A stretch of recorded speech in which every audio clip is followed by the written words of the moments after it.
point in time, I'd like to call this meeting of the Middlesex County Board of Chosen Freeholders to order. Please rise for a moment of silence. I ask that you remember Angeline Brucker, mother of Deputy County Clerk Sandra Benning.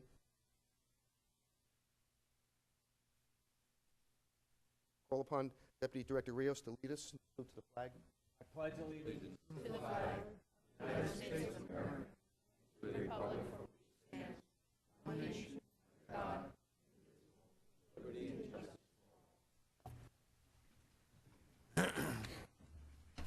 Notice of this meeting pursuant to the Open Public Meetings Act, NJSA 10:4-10, has been complied with and shall be entered into the minutes of this meeting. Roll call. Freeholder Barrett Belante. Here. Freeholder Delina. Here. Freeholder Polos. Here. Freeholder Rios. Here. Freeholder Scott. Here. Freeholder Valenti.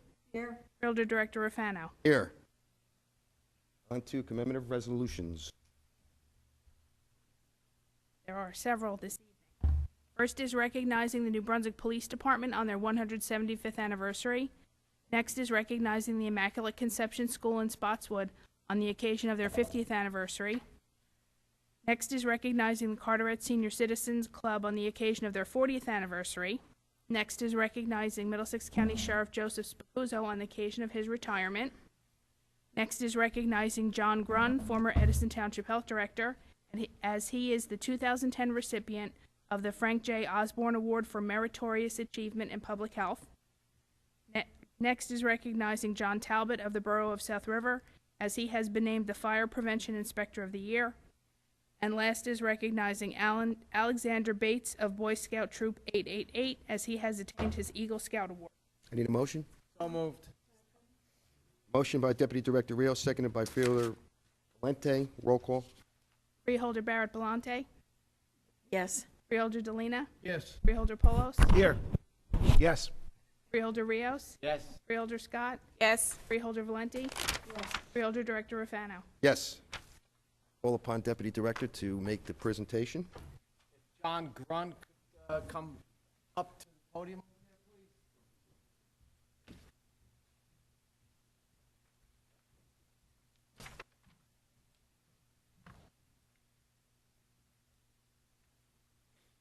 I'd just like to say on behalf of the Board of Freeholders, being that I'm the Chairman of Public Health and Education, it gives me great pleasure to present this resolution on behalf of the Board to John Grunn, who received the Frank Osborne Award because he's been a health inspector, health director in Edison for so many years.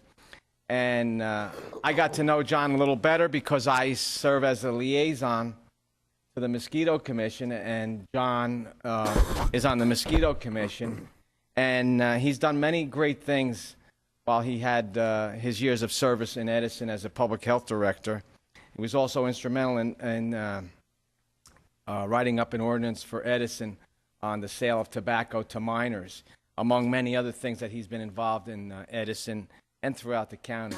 On behalf of the Board of Freeholders, I want to congratulate you on your retirement, on your award that you received, and I hope that you enjoy your retirement, and congratulations on the award that you received, because it really goes to someone that's well deserving.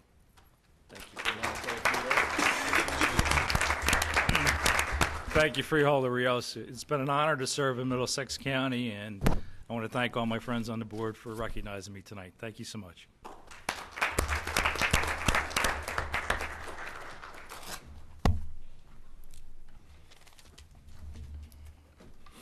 Correspondence. Each freeholder has been provided with a list of correspondence received by the clerk's office since our last meeting. This correspondence will be kept on file in the office of the clerk of the board for reference. I need a motion to accept the correspondence. So moved. Motion by Deputy Director Rios, seconded by Freeholder Valente. All those in favor say aye. Aye. Any opposed? Ayes have it.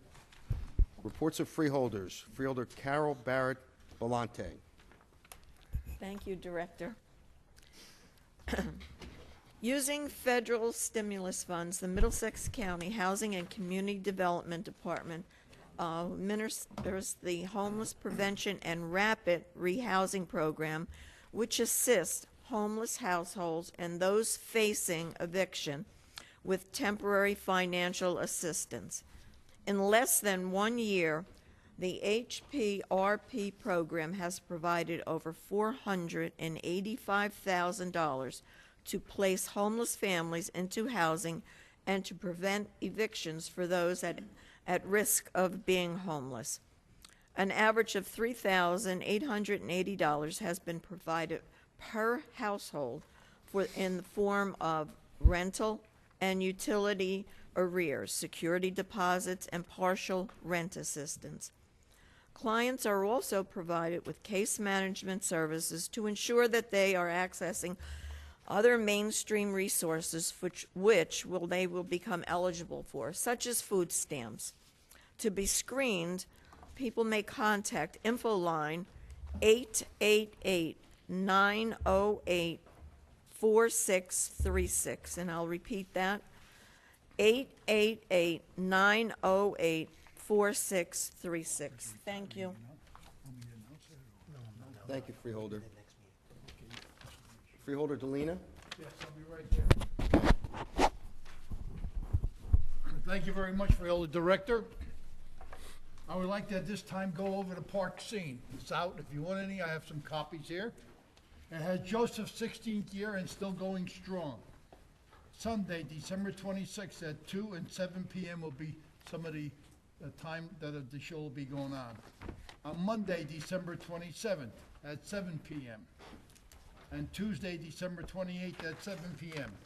All seats are reserved and tickets prices are only $7, so you can call the State Theater box office at 732-246-7469 for tickets. So that means Joseph and the Amazing Technicolor for 16 years, and we are fortunate to have great people that perform in that play. And all I can tell you too, we have the park scene here, and if you'd like to pick it up, there's a nice picture of me. Can we get it autographed, Pete? Anything you want, Mrs. Belante. Is that it, Freeholder? That's it. Freeholder Paulos? Thank you, Freeholder Director. At the next Freeholder meeting, Margaret, I think we're going to do a PowerPoint presentation for our Transportation Department on, and I don't think Steve knows this yet, but I'd like to put some numbers up related to some of our Medicare transportation. We've been taking on some new work through some new state and federal legislation that's allowing us to do more Medicare transportation and therefore less transportation for those types of customers who normally would be using private transportation. It's a cost savings and also a revenue generator for us in the county, and I think it's important that we present some of that information. So, Steve, I think we could try to do that at the subsequent public freeholder meeting, maybe just at least a one-plank PowerPoint or a handout for the members of the board. Also, I'd like to ask the board's consideration and county council to do a resolution of support to ban the use of triclosan. It is a chemical that's used in cleaning solutions. We don't use it currently in any of our cleaning solutions in the county.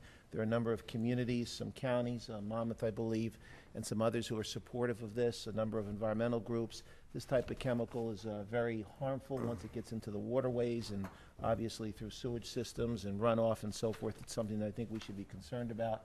I'll circulate some material, but would like to request that be a consideration for the next freeholder meeting.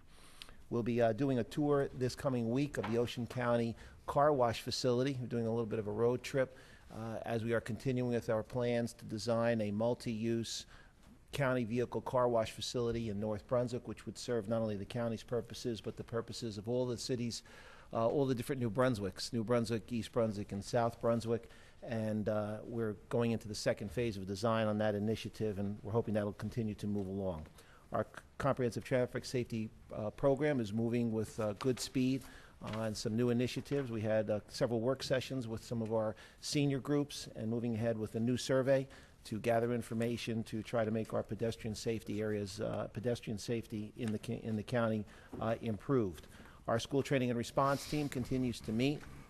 We've made some great progress. We're dealing now with our mental health segment to try to work those elements out. This is a group that's being put together. It's the first of its kind in the state where a group of individuals, which is representative of various sectors of our educational component, principals, vice principals, teachers, nurses, school nurses, et cetera, are going to be part of a specially trained group in cooperation with the Department of Homeland Security to provide assistance to our schools with planning for emergencies, the actual emergency themselves, and then post-incident intervention, how to help these schools once a tragedy occurs, how we help these schools be able to become functioning schools once again. And so we're really excited about the progress that we're making about that through our county schools task force. I want to make mention of John Grunn. John, we've known each other too many years, I guess, so we won't count how many. But in my capacity as a mayor of Highland Park, as a councilman, as a freeholder, we've worked together in all types of capacities, and I just think that you've done a yeoman's job in not only in Edison Township, but really countywide because of your reputation. And what you saw tonight, freeholders, for those of you who may not know John as well as I do, he's not a man of many words, and that's why he's always been so effective. Never one to want the limelight or the credit, just effective in getting the job done, focused, always willing to defer the limelight to someone else, just wanted to get it done and do it right with honesty and integrity, and a really, really good person and a good friend over the years. So I'm glad you're here tonight, and well-deserved credit to you. Lastly, just an editorial comment. In the last couple of weeks, the state of New Jersey has passed some what seems to be new ground legislation when it comes to bullying, the new anti-bullying legislation. And as you probably read, it was really predicated upon the sad, very, very sad and tragic death of Mr. Clementi here right in Middlesex County. My only comment is this: although the legislation is good and the initiative is certainly important, and I'm so happy that it's finally been passed, what saddens me is that our legislature, it seems, continues to operate on a reactive rather than a proactive basis.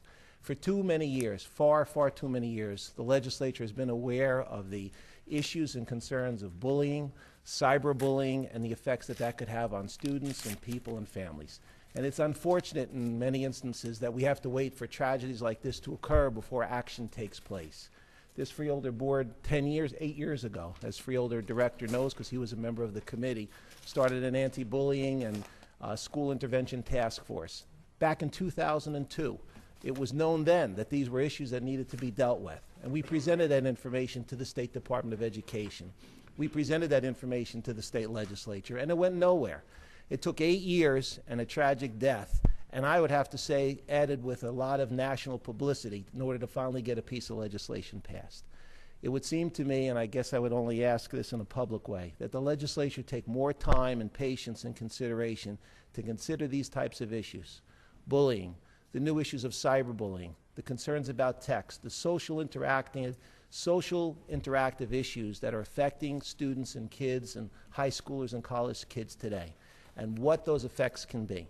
And everything from those who are sexual predators right through texting and bullying. These types of issues shouldn't be ignored, and we shouldn't wait until something happens before some legislator decides to have an epiphany and create a new piece of legislation.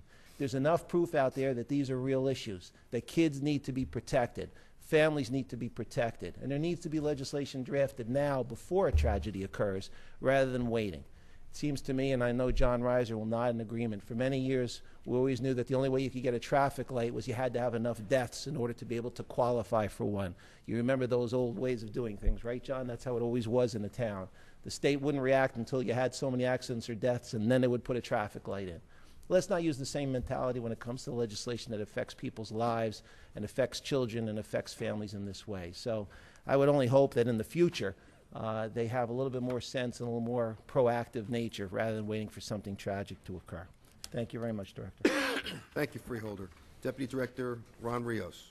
On my health department report, our health officials from the Rape Crisis Center and the Cancer Coalition participated in a Young Women's Conference on Wednesday, December 1st. Over 200 teenage girls representing 18 high schools throughout the county attended this program. It was on sexual violence, nutrition, and cancer awareness, which was provided by our staff, which was a very good, helpful workshop. As far as our Rutgers Extension Services, we had 100 farmers that were trained in bioenergy crop production. As far as our 4-H, we had 1,776 youths have been reached through special hands-on workshops on how to eat good nutritional food choices. And that concludes my report, Director. Thank you, Freeholder. Freeholder Millie Scott. No report tonight, Director. Thank you. Freeholder Blanquita Valente. I'm going to shock you, too. No report tonight. I have one report. I just got news that we refinanced some of our bonding. The initial bonding amount was total. There was a combination of a bunch of bonds, $26,310,000. By refinancing, we have significant savings. It now has the present value savings is $1,835,000. So that's good news for the taxpayers of Middlesex County. Now we have to deviate from the regular order of business to conduct one public hearing. Notice of this public hearing was published in the Home News Tribune on November 24, 2010. This public hearing was authorized at a meeting of the Board of Chosen Freeholders held November 22, 2010. Clerk will read ordinance number 382A by title only. Bond ordinance amending and supplementing bond ordinance number 382, heretofore finally adopted by the Board of Chosen Freeholders of the County of Middlesex, State of New Jersey, the county, on May 21, 2009, entitled Bond Ordinance Providing for a Contribution Toward a Redevelopment Project Long-Term Care Facility being undertaken in the Township of Old Bridge for and in the County of Middlesex, State of New Jersey, appropriating $41,160,000 to fund the cost thereof, and authorizing the issuance of $41,160,000 bonds or notes of the county to finance such appropriation, and authorizing a public hearing to be held Thursday, May 21, 2009 at 7 p.m. and authorizing publication thereof, as amended and supplemented to increase the appropriation therein by $3,900,000, to increase the authorization therein by $3,900,000, and authorizing the public hearing to be held on Thursday, December 2nd, 2010 at 7 p.m. and publication thereof. I declare the public hearing open. Anyone from the public on this ordinance? Motion to close? Motion by Deputy Director Rios, seconded by Freeholder Valente. All those in favor say aye. Aye. Any opposed? Ayes have it. I need a motion to adopt ordinance number 382A on final reading. So moved. Motion by Deputy Director Rios, seconded by Freeholder Valente. Roll call. Freeholder Barrett Galante. Yes. Freeholder Delina. Yes. Freeholder Polos. Yes. Freeholder Rios. Yes. Freeholder Scott. Yes. Freeholder Valenti. Yes. Freeholder Director Rafano. Yes. Need a motion to resume the regular order of business. So moved. Motion by Deputy Director Rios, seconded by Freeholder Valente. All those in favor say aye. Aye. Any opposed? Ayes have it. Now, Mr. Kelso. Yes, Fielder Director, there are no resolutions to be amended, there are none to be added, there are none to be held, and there are none to be voided. That's good. Yes. At this point in time, I'd like to open the meeting up to the public on agenda items only. Anyone from the public on agenda items? Mr. Stewart, remember there's a 5-minute rule?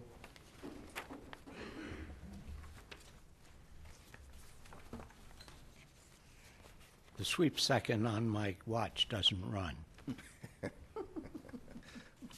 We'll keep track for you. Okay. Page 7.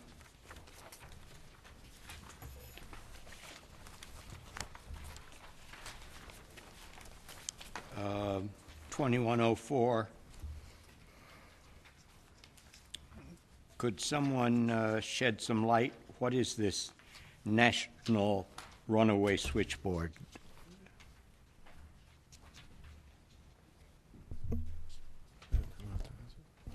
Yeah, I think it's a program that I believe it's provided by one of the agencies. I'm trying to think who, is Laura here? No. Is Laura Snyder here? No. It's a service provided out of Rabbi Mental Health for individuals, runaway individuals to provide seek assistance on, I believe. And it's just a service that is being provided at no cost to the county. It's a service that we've had in place, I guess, over the last couple of years. It's essentially, Richard, a cooperative agreement where information is exchanged, phone numbers are made available, and again, there's no cost involved in it. It's just a cooperative agreement. No, but I was trying to, what happens? It's Who is it dealing apparently with the problem of runaways? there is information, it may not necessarily just be runaways, it's also if there are people who are missing, mental health, and that's why it's through mental health.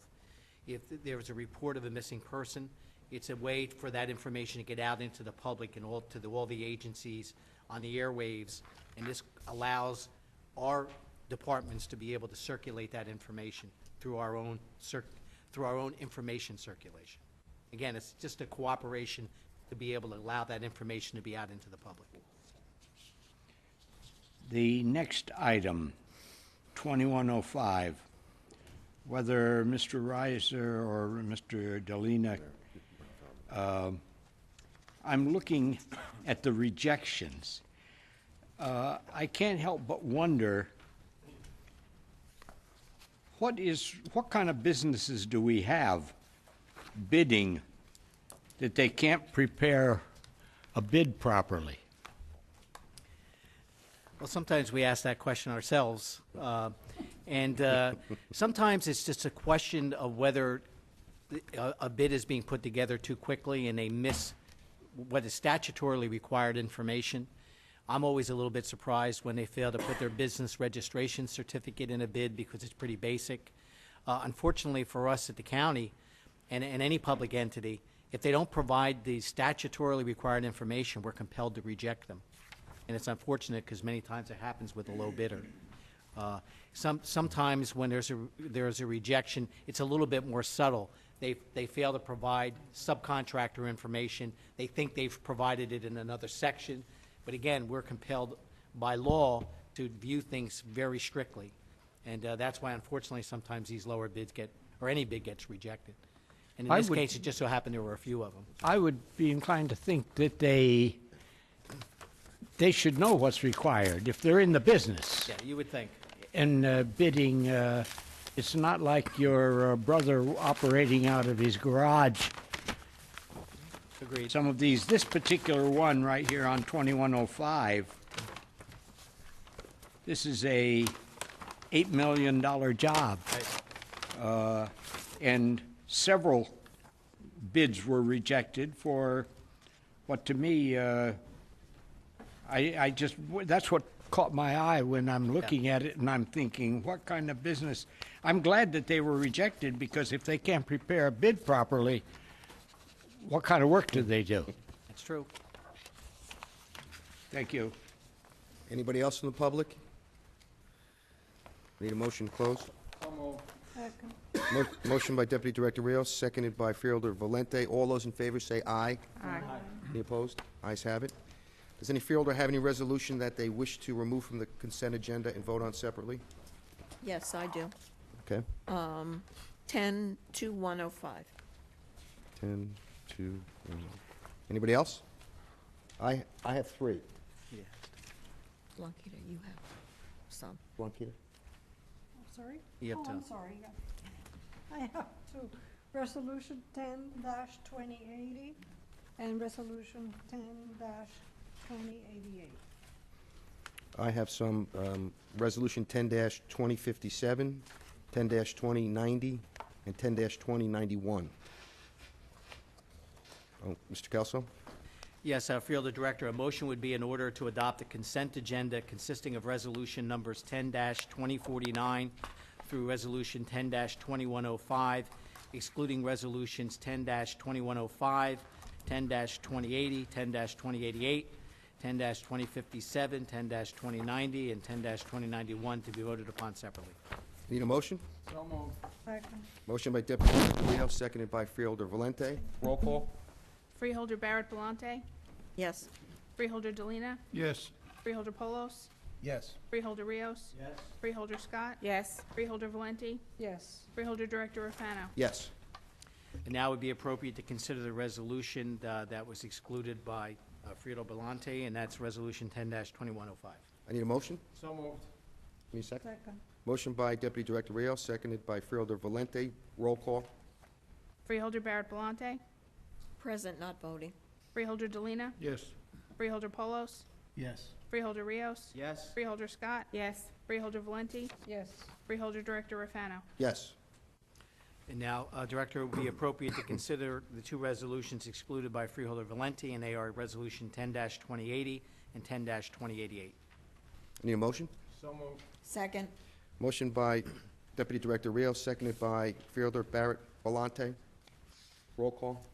Freeholder Barrett Palante. Yes. Freeholder Delina. Yes. Freeholder Polos. Yes. Freeholder Rios. Freeholder Scott. Yes. Freeholder Valenti. President voting. Freeholder Director Rafano. Yes. And now, would be appropriate to consider the three resolutions excluded by the Director, and they are 10-2057, 10-2090, and 10-2091. Need a motion? Second. Motion by Deputy Director Rios, seconded by Freeholder Valente. Roll call. Freeholder Barrett Palante. Yes. Freeholder Delina. Yes. Freeholder Polos. Yes. Freeholder Rios. Yes. Freeholder Scott. Yes. Freeholder Valenti. Yes. Freeholder Director Rafano. Present, not voting. That's it. Okay. At this time, I'd like to open the meeting up to the floor, to the public. Anyone from the public? Motion to close. Second. Motion by Deputy Director Rios, seconded by Freeholder Valente. All those in favor say aye. Aye. Aye. Any opposed? Ayes have it. Any motion to meeting?